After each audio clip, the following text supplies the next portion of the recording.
Hello, everyone, and welcome to another edition of Space Warfighter Talks. I'm your host, Bill Wolf, the president and founder of the Space Force Association. And we're honored today to have with us Brigadier General Adamson of the Royal Canadian Air Force. Sir, thank you so much for being with us today. Thanks very much, Bill. I appreciate the opportunity to talk to the wider audience. It's always great to talk to our friends down south. Sir, thank you. And I tell you, a lot of listeners are likely unfamiliar with the Canadian space capabilities. So can you provide a sense of Canadian space programs in the military, civil, and commercial sectors? And in doing so, just provide a brief background on how you ended up leading the space capabilities in the Canadian Air Force. Sure. Well, I'll start off with that last piece, a little bit of my pedigree. So in Canada, we don't have a dedicated space force per se. So we really draw upon operators from across the entire spectrum in order to work in the space field. That said, it seems that there are a certain couple of occupations that really tend to, we keep going back to the well on, aerospace controllers, navigators from various platforms. So folks that are familiar with aerospace operations. And that's where I fit in. My background is as a navigator, or as we've recently retitled, Air Combat Systems Officer in the Canadian Air Force. All my operational flying is as a TACO on our P3 platform, so anti-submarine warfare, which has taken me all over the globe, spending a lot of time in U.S. naval bases around the world. So I've deployed to Bahrain, Sigonella, Keflavik, you name it, Puerto Rico when it was still open. So lots of great experiences working with the U.S. Navy over the years. How I ended up in this job, I think once you get to the level of general, you are a generalist. And certainly I've got the ISR background to sort of help me understand some of the key principles of ISR that you can achieve through space platforms, resiliency, persistence of observations and those kinds of things. But really my predecessor was a helicopter pilot and his predecessor was a fighter pilot. So, we've sort of gone a little bit all over the place. That said and done, while I had a limited exposure, I guess, to our space enterprise, I've obviously used space effects all my career and was peripherally sort of familiar with that. I've learned a heck of a lot as I've been in the job, probably 20 or 30 new things every single day for the last 10 months, and it doesn't seem to let up. So that's my background, and certainly I'm surrounded by a lot of really smart folks who are able to shepherd me along. The Canadian space program itself, I think Canada's quite proud of the fact that we were an early spacefaring nation. Back when, people were starting to go into space in the first place, I think Canada was the third nation to put a satellite into space after the US and Russia. So we have a proud heritage or history in that regard. But for the most part, it was really civil oriented. So the Canadian Space Agency is a government department, a lot like NASA, for instance, has over the years certainly been quite active in putting various kinds of satellite programs together, whether it be Earth observation, satellite communications, and those types of things. And the Canadian military has availed itself certainly of those capabilities as they've come online. So from that perspective, the Canadian military really only has about one satellite that's a dedicated military asset, and that's Sapphire, which does space observation. But for the rest of the capabilities, really we draw upon a lot of civil space capabilities that are out there. And we have also, because of our longstanding relationship with NORAD, been involved with the US space program and the military space program for going on over 50 years now, obviously. So we have a lot of people that are familiar with the ins and outs of those capabilities and those enablers. And as we move forward, we're continuing to develop programs to meet Canadian Forces requirements. We rarely do that in isolation of considering what our allies are looking for as well. So we have some fairly major projects on the books in terms of Earth observation, satellite communication, continued observation of space, surveillance of space. And we'll do that probably in conjunction with civil and commercial partners and alliance partners as well as we move forward. So a fairly rich history. I think it's certainly the space dynamic and the landscape has changed a lot over the last couple of years, really. And so I think that is really reshaping how we view capabilities and enablers as well as we go forward. Whether those things need to be owned by the Canadian Armed Forces, or whether or not we can be working with civil and commercial partners to achieve those same aims. And I see that with the US Space Force as well, and some of the platforms and programs they've got going forward. So that's sort of it in a nutshell quickly where we are. Yes, sir. I remember when I was still on active duty, one of the best trips I had was going to the UK and sitting around with our allied partners and talking about space capabilities and defining the priorities, across the entire these partner nation. And so I don't know if that meeting still happens today, or how do you describe and start to prioritize what you and the Royal Canadian Air Force actually spend on space capabilities, and how do you leverage that partnership with your partner countries to ensure that you're not either buying something that you don't need, or providing a redundant capability, or filling a capability gap? Could you talk about that for just a little bit, sir? Sure. So I think Canada has always sort of acknowledged the fact that we're likely never going to go it alone, or rarely will we go it alone in terms of operations. And so that close relationship that we've had with the US, for, like I said, for the last 50, 60, 70 years, means that a lot of what we do is geared towards interoperability, whether it be maritime, land, air forces, and the same applies to certainly space capabilities as well. When we talk about how we work with our allies, in the last couple of years, there's been the stand-up of an organization called CANSpOC, Combined Space Operations, which involves our traditional Five Eyes partners, Canada, UK, US, Australia, and New Zealand, and also add to that mix France and Germany. And it's really been a chance to sort of open a dialogue between all 7 of those nations. Obviously, we are alliance partners to begin with anyways. We all have a significant amount of capability in the space domain. But in getting that group together, it's allowed us to really share and exploit, if you will, the combined assets of all of those nations together. Obviously, no one is going to be working at the same level as the US. The amount of capability and force to bear that the US can bring is awesome. But for some other nations like Canada and the UK and what have you, working together to make sure we're not working at cross purposes, that if we're putting together capability, it's complementary to what the US might be doing. One example of that, for instance, is our Sapphire satellite providing space domain awareness. I think Canada is the only one of the allies that has got a satellite system that is looking out into space to sort of provide to that space surveillance network that the US maintains. So we're contributing to that. And we're quite proud to be part of that and contribute to the space surveillance network, which in turn allows us access to that catalog of information. So we've got a follow-on project, for instance, surveillance of space 2, which will be the next generation of that kind of a capability. With those CSPO nations, and you talk about sitting down and talking, a couple times a year, the CSPO principals will meet, and typically that's the commanders of those respective air forces. Typically those nations have got their space capabilities nested in the air forces, but it also includes the commanders of Space Force and Spacecom will be joining in there. So General Dickinson and General Raymond as well will participate. So those are high-level talks that happen at the 3- and 4-star level to sort of, align where we're going. But subordinate to those meetings are 30, 40 meetings a year that happen with subordinate working groups, looking at capabilities in architecture or policy and legal or operations working groups that bring together really at the staff level, those really smart people that are going to be able to crunch through some of those issues. So if we're using a shared application, for instance, then we're all have access to the same networks so that we can all work together.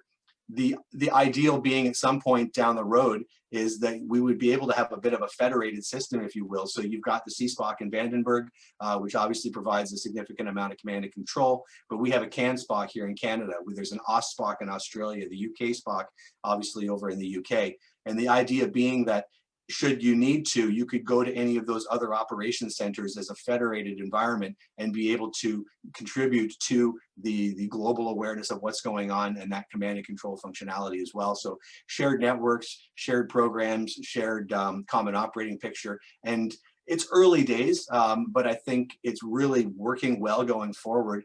And we've seen probably the immediate successes in the last year and a half on the strategic communications front. So with nations, adversarial nations conducting, anti-satellite weapons testing and what have you, you'll note that in the messaging that comes out after that, it's those nations that are sort of providing a coherent narrative that's talking about the fact that weaponization of space or responsible behaviors is important, and we're doing that under the rubric of CSPO. So we've got a regular working group that gets together and talks about these opportunities or these occasions to make sure that we message together and that our messages are aligned. So I think it's having great success, and I think it's really bearing a lot of fruit for us. Great, thank you, sir. And for our audience members, if you didn't have the opportunity to listen to the interview with Dr. Bonner at AFRL, she talks exactly about that, is transferring custody of the space surveillance and space domain awareness mission around the globe. So the sun never sets on space, as the story goes. And so transferring that relationship between CANSpOC and CSpOC and OSPOC and UKSpOC. And so I'm sure you're familiar with the Sprint Advanced Concept training events that are going on, but that's a phenomenal program that's been demonstrating exactly what you speak about. And again, we're talking about the Combined Space Operations Center out there at Vandenberg, as you said, the C2 Center. What unique capabilities or mindsets does the RCAF personnel provide to the CSpOC mission, realizing that you have representatives there at Vandenberg? Yeah, we're sort of, it's a little bit blurry at the moment because a lot of the personnel that we have embedded in the various elements of the US space program, like I said, sort of came out of our original participation in NORAD. So, you know, we have a number of Canadian Forces personnel that have been down in Colorado Springs for a number of years. The natural extension of that capability was to include folks then embedded within Vandenberg and various other places throughout the US as part of the space enterprise. And we'll see then as well that as I dial into meetings, I'm seeing, you know, UK uniforms, British uniforms, Australian uniforms. You know, there are French and the Germans have got liaison officers now within that area as well. So sort of folks are contributing at the moment to a certain extent. I think it's early days, so it's a little bit of a learning process. But for Canada, because of that longstanding involvement with NORAD, we've had officers and enlisted folks working in, you know, orbital analysis and all the various pieces, actually doing the work, not just liaison, but actually doing the work within the US organizations there as well. So it works well for us. And then of course, those folks come back to Canada, they bring that expertise back to us and help us sort of grow as an organization with the experience and expertise that comes with that. Yes, sir. And so how do you see the partnership developing? You know, we say you're able to look out 5 years into the future, and you say, this is what the partnership, the reason why the RCAF's invested in this mission set, this is the way we see that partnership evolving. What's your perspective from the Canadian side? I think it will just be a natural evolution of even more cooperation. I think we're sort of coming to a point where we're understanding the nuanced differences within the US of what the USAF had from a space capability and what's being now sort of transferred over to the Space Force and Space Command as well, and understanding the different roles that those organizations play, which, to be honest, for some of us is a little bit confusing at times. But I'm heartened by the fact that sometimes I'll speak to my American counterparts and they're not always quite sure as well. So it's good. So, I mean, but we're just sort of trying to understand a little bit, again, how that hierarchy works within the US context, and then making sure that we've got people at the right place at the right time. You know, I've been in discussions with some folks at US Spacecom to talk about some opportunities there. And I know that they've got some of the other nations are standing up some new positions. But for us, actually, one of the key pieces for us was my predecessor, when he handed over the job to me last year, then went down to Colorado to work with US Spacecom, and that's the first general officer billet that we've had within the US Space Organization, and that's paid huge dividends. He's able to certainly provide the perspective of what Canada is working on and where we are in the process, and then through that, of course, let me know what's going on, where some of the priorities are, and help us work a little bit more closely with the US on that side of it.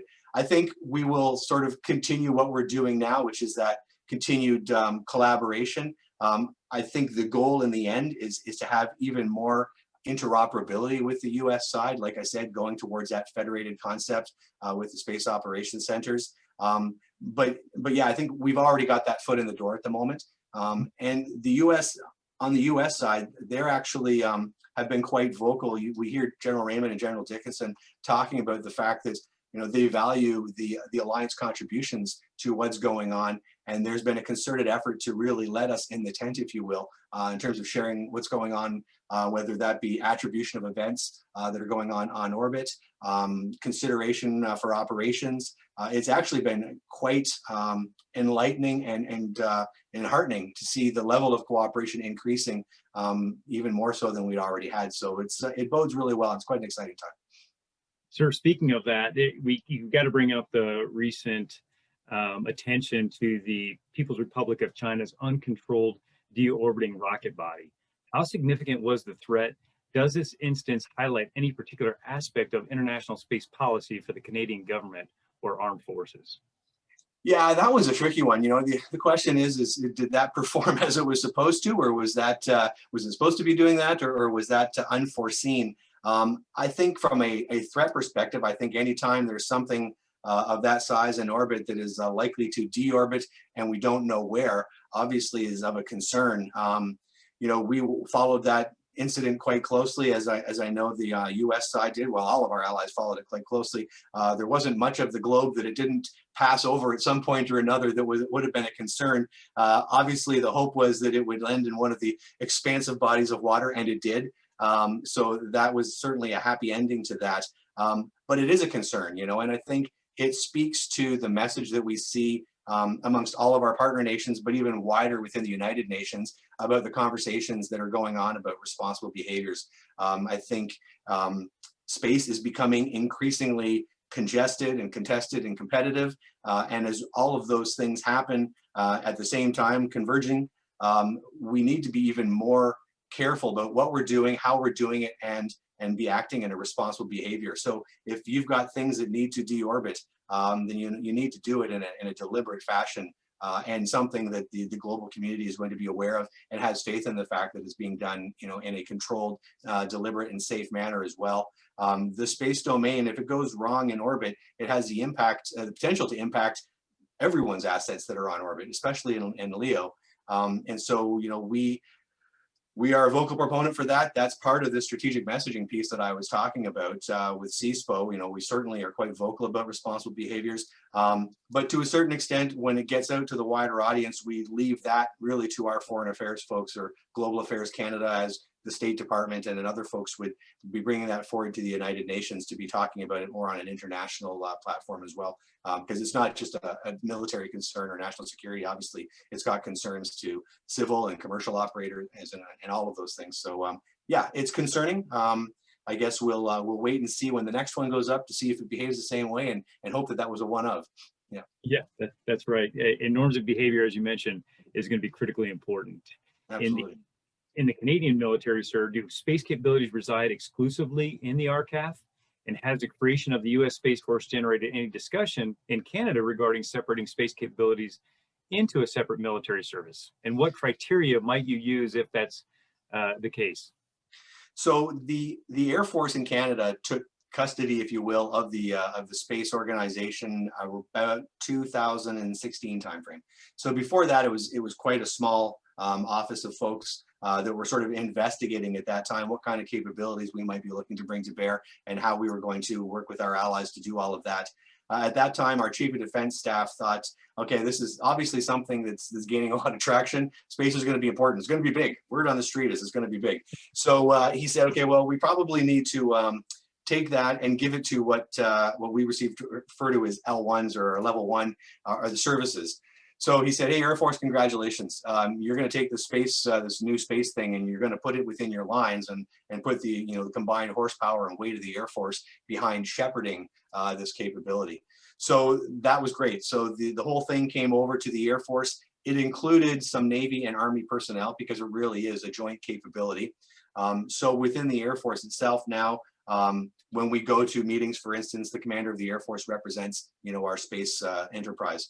And that's been great. So with that, you've got all of the appropriate staff horsepower that goes with that, programmatics and projects and requirements and readiness and all of those pieces. So now we can leverage the entire Air Force to help move the space enterprise forward. By the same token, we are growing the space cadre itself.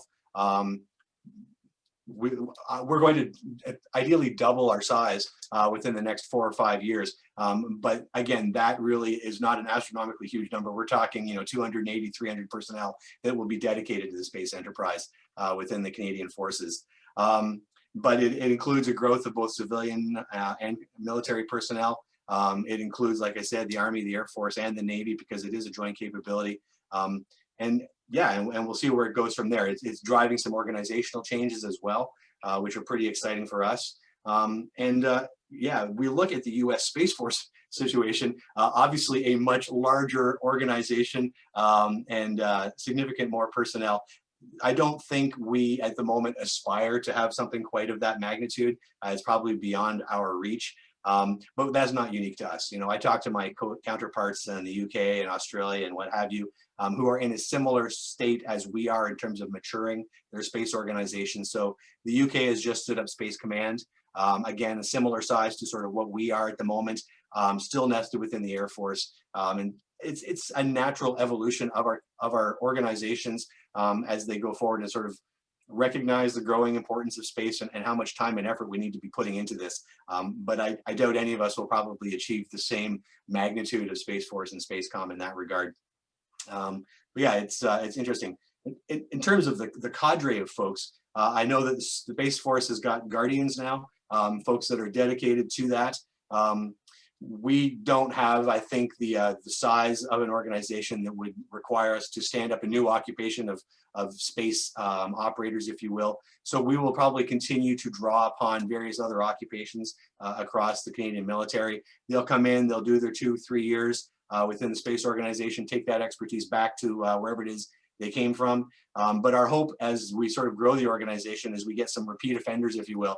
So we'll get that person that was in as a captain and bring them back as a major or a lieutenant colonel. And at some point down the road, you'll end up with Director General Space in my position that may have done 1 or 2 or 3 tours within the space organization as they get to that point. So there's a growing recognition. We need to grow that enterprise, to grow the cadre of experience and expertise. And we're on our way to doing that. Yeah. Yeah, I tell you, force development is going to be critical, obviously, as you know, and getting that expertise right, because the fear is obviously you get folks that are working in the community in the RCAF who may not know and understand the space capabilities as they need to, and so there's always this trying to figure out the best balance between ensuring that they've got the right expertise in their primary weapon system, and then understanding how the space domain contributes to and how the primary weapon system contributes to space superiority. So I'm sure that's a great discussion that's ongoing at RCAF. Absolutely, and it's part of an ongoing educational effort on our perspective. So I wear a couple of different hats, but one of them is that outreach to the Army, the Air Force, the Navy, our SOF components as well. To sort of we have sort of a couple main questions. What can space do for you? What can space do against you? How can you help? And what can you help do for space? Because I think we've been in an environment for the last 20 years since the sort of the advent of reliable GPS and satellite communications, and we take that capability for granted. And what we're seeing now is increased incidents of interference in various theaters of operation. And so I think our operators that are out there, whether they're operating domestically or deployed around the world, need to be aware of the fact that there are vulnerabilities and susceptibilities to some of these capabilities and enablers. And so that's part of what my job is to reach out to them, and even down to the tactical training level. When you're running your simulations, what are you going to do if you lose access to a reliable GPS signal or satellite communications? Are you going to break out your sextant and your semaphore flags and try and get it done that way, or what have you? But yeah, I think it's because it is an operational domain, it remains just as deniable as any other domain might be. And certainly if there is conflict, there is no doubt that our adversaries will target space capabilities and enablers, and we've seen that. So it's something that we need to be prepared to either work around or work with. And in doing that, work with our allies like the US, for instance, to develop more resilient systems, more robust systems. The continued advancement of the GPS constellation and those kinds of things as they become more resilient are all important aspects of what we're doing as well. And we remain involved with that. So it's really important to us to make sure that we know what we're talking about there. Yes, sir. The reason I love having these live events is so that we can engage with the audience and the audience can ask questions. So we do have a question from the audience. And if you've got a question, feel free to put the question in the Q&A section there, and we'll make sure we attempt to get to it. I can't guarantee that we will, but we'll attempt to. So the question is, does CANSpOC also deal with GPS navigation matters? If so, can you please speak about that? Because you were just talking about GPS and the criticality of it. So talk a little bit about how CANSpOC deals with that. Right. So I've got, well, CANSpOC doesn't deal, I don't think at the moment specifically with GPS per se. However, we do. So within my organization, I've got a section of folks which are, we call the advanced space effects, but really they are the folks that look at everything from sharks with lasers to, you know, whatever. And included in there are a couple of guys that are working within PNT nav warfare. And they're liaise routinely with their counterparts down in the States. It was in the open source media a couple of weeks ago that Canada was the first allied nation to receive the new GPS encode receivers. I believe there's a couple of other allied nations are getting those as well. So, you know, we are in on the ground floor in terms of testing those things, working with our U.S. counterparts to run them through exercises and what have you. And then obviously, and you know, it's required for interoperability purposes that you know, that we have similar kit to what our allies are playing with as well. So, you know, we are involved in that. A lot of that stuff by its nature is classified, and routinely my guys show up at my door and go, hey, listen, I'd love to tell you about the meeting I did last night, but we need to go into the Get Smart room with all the doors and cages and things and go chat about it. But it's interesting stuff. And yeah, certainly we are quite involved in nav warfare and that PNT piece. Yes, sir. Can you explain or discuss the relationship between the private sector? You know, how much is the RCAF looking at the private sector to help augment your space superiority mission? Is that something you're focusing on? Is it included in your strategic approach?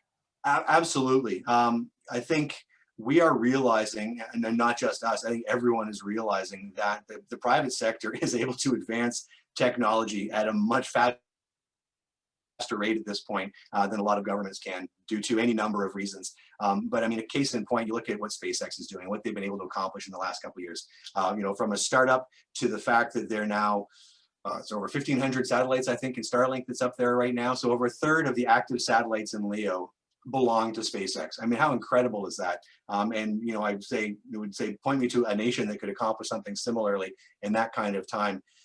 So those capabilities are advancing. And I think we would be naive to think that that we couldn't take advantage of that, or shouldn't be taking advantage of those kinds of capabilities. So again, you see in the U.S. open source reporting, the Space Force has been quite open about the fact that leveraging commercial SATCOM is absolutely the way to go forward.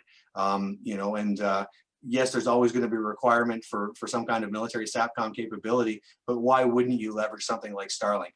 Now, Canada has got similar programs. We've got a fairly strong space industry or aerospace industry in Canada, companies like MDA and Telesat and what have you, who are also looking at similar kinds of platforms, and we talk to them on a regular basis. So I think it's really important that we do that, because if we can subscribe to a service and say, all right, we've got that capability, that's covered. We don't need to worry about that. There's a commercial business plan. They're going to be able to make some money and satisfy their investors, and we can avail ourselves of that capability. That's great. We don't need to own that. But what are the things that there is no a business plan for, you know, that doesn't necessarily something that where there's a clientele that could be or a company that's interested in doing it? Those are the things we need to concentrate on, that perhaps are a purely military capability or a bespoke military capability, where we definitely want to make sure that we own the asset or flying that satellite or controlling whatever it is that we're going to be doing. I think that change in approach is something that we've seen really come to the fore over the last couple of years. I think up until that point, or up until a few years ago, you know, spacefaring nations, it was really the purview of nation states. Only they could afford to build and launch and operate these things. And now all of a sudden you've got this myriad of commercial actors that are able to do what only countries could do before. You have to look around and go, well, how are we going to be able to make this work for us? If somebody else is going to put up a satellite constellation, all we have to do is pay subscription fees. Great, then, you know, that we should do that, and then concentrate our resources, scarce resources that we may have, on something else that doesn't have that wider application. So for us, absolutely. And you know, I think there's a civil component to all of that as well. For instance, in Canada, you know, we've got a portion that is north of 65 North, which is those traditional SATCOM bands are between 65 North and 65 South. Starlink, Telesat, all of these companies are saying, hey, listen, we've got a solution that's actually going to be able to provide high-speed connectivity, you know, all the way up to the North Pole. And of course, the Canadian government would be interested in that because not only would that, you know, simplify command and control from a military standpoint, but then we could provide our entire population with high-speed, you know, internet services all the way up to the North Pole. So in that respect, it's really a combination then of interests, or a confluence of interest between military, civil, and commercial to sort of meet a requirement. Yeah, why wouldn't you do that? It's absolutely the right thing to do. Yes, sir.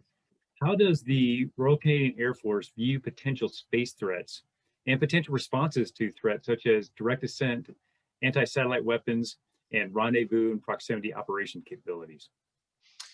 Obviously, we would be concerned. We're working on some documents at the moment, one of which is to look at space mission assurance for Canada. So our most recent defense policy that was issued in 2017 talks about defending and protecting our assets in space. And not just ours, but those of our allies, you know, collective security, if you will.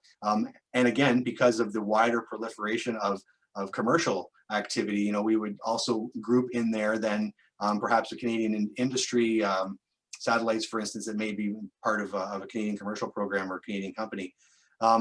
So obviously we watch that with great concern. ASAT testing that has happened in the past that has resulted in debris, some of which has deorbited and some of which will remain in orbit for 10s, if not 20s or 20 years or longer, is a concern to us. And so when we see ASAT testing, it's not something that obviously we're particularly excited about or happy about. So in those instances, you know, we work with our allies to message that, to say that, you know, we're not terribly pleased with that. But the other piece with that ASAT testing or things that are going on orbit, it goes back to that space surveillance network piece. And I think Canada is quite fortunate to have that relationship with the US and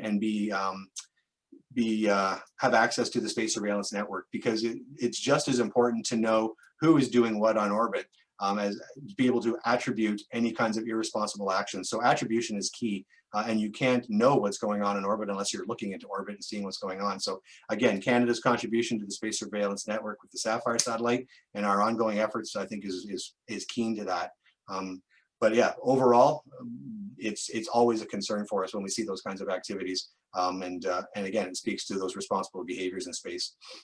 And as you said, sir, it's all about attribution and accountability, and then being able to visualize exactly what's going on. So from a visualization perspective, do you feel confident that you've got the visualization necessary to be able to make a split-second call to determine whether or not something is just a launch or actually a direct ascent ASAT? I remember talking to General Saltzman just last year, and he said that was his biggest challenge working in the CSPOC at the time when he was a colonel, was there was no visualization and there were no processes in place.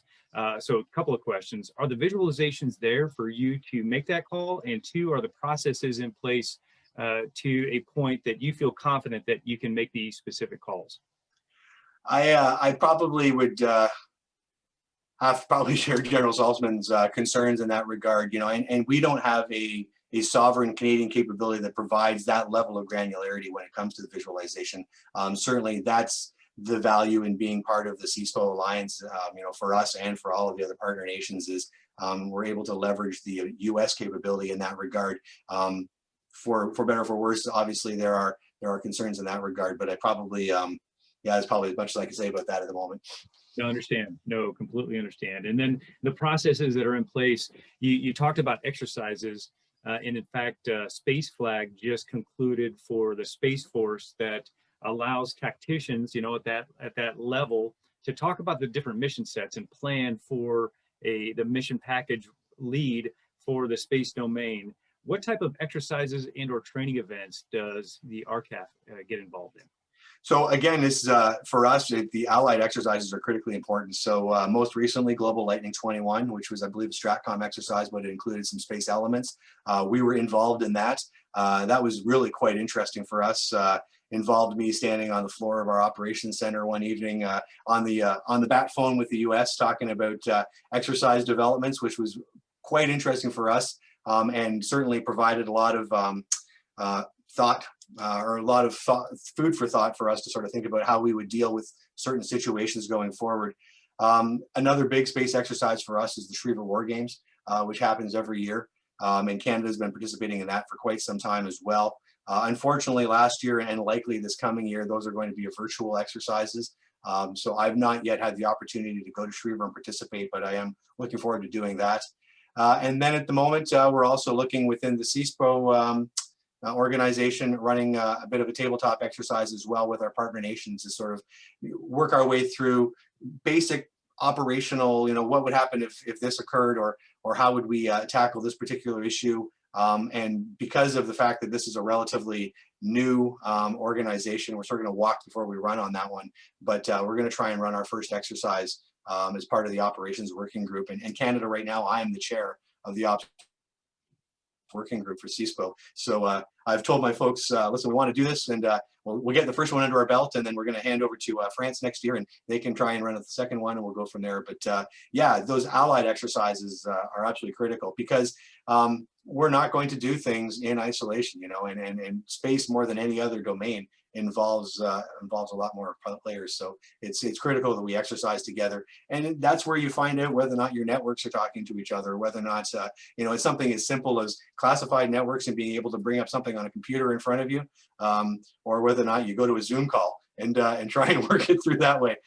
So it's interesting, and it points out where it is we need to put some more work and effort. So it's great. Yes, sir. In July 2020, the U.S. Department of the Air Force issued its Arctic strategy document to the U.S. Space Force and U.S. Air Force. For the United States, roughly 80% of defense resources for the Arctic are provided by the U.S. Space Force and U.S. Air Force in the form of air bases, air forces, radar capabilities, and on-orbit capabilities. Right. Canada obviously is a major partner in the Arctic. How does the RCAF view its role in Arctic defense of North America, and what are RCAF priorities in this role? So for us, it's easy. It's NORAD. We've been working with the U.S., like I said, throughout the length of the Cold War, and now certainly revitalized or rejuvenated interest certainly in the Arctic security. So there's that aspect of it. So we continue to work within the NORAD rubric, North Warning System, all of those types of events, which have a significant space component to it. Obviously, connectivity, command and control, North Warning, and whatnot. Some of which are Canadian assets, some of which are American, and some of which are combined. And that's always been the case with NORAD. For us as well, obviously maintaining some sovereignty awareness of what's going on in the Arctic is critical for us as well, especially as we're seeing sort of that receding ice pack and the opening of the Northwest Passage for longer periods of time. It's critically important to us to be able to understand if there's somebody transiting through Canadian sovereign territory, whether that be civil vessels, cruise ships, or what have you. So we've got our own synthetic aperture radar RadarSat constellation mission, which is 3 synthetic aperture radar satellites that basically provide worldwide coverage, but from our perspective, provide really good maritime domain awareness. So for something like that, for instance, it provides us an ability to sort of see what's going on in those parts of the world where we might not have a lot of man-made assets or manned assets for that. So, and we feed that information again back into the collective awareness as part of sort of our contribution. But yeah, for the Arctic, it's extremely important, and we're seeing talks right now about NORAD modernization and what it is that might mean going forward in order to maintain those capabilities and continue to work with the U.S. there. Yes, sir. No, thank you for that. A lot going on, obviously. You talk about multi-domain. I really appreciate that. Do you have something that, a philosophy that you're using to help drive multi-domain superiority? We've got joint all-domain command and control, or JADC2, or multi-domain operations. What are your philosophies according to trying to figure out multi-domain ops and the criticality between domains to help figure out and realize the importance of space superiority mission to that? JADC2 is, we're working with that as well. So, you know, we're closely aligned with the US and our partners on that. It's maintaining that domain awareness is critical, and I think it's especially critical in those domains like space and cyber, which are a little bit different from the traditional maritime, air, and land domains. Because, you know, in an era of strategic competition, you can see sort of a lot of activity in space and the cyber domains that are sort of activities that remain just below that sort of threshold of conflict, if you will, but that constant sort of poking people in the eye and doing that kind of thing. You need to maintain that all domain awareness to be able to keep an eye on that, and by the same token, see what's actually going on in the traditional domains as well.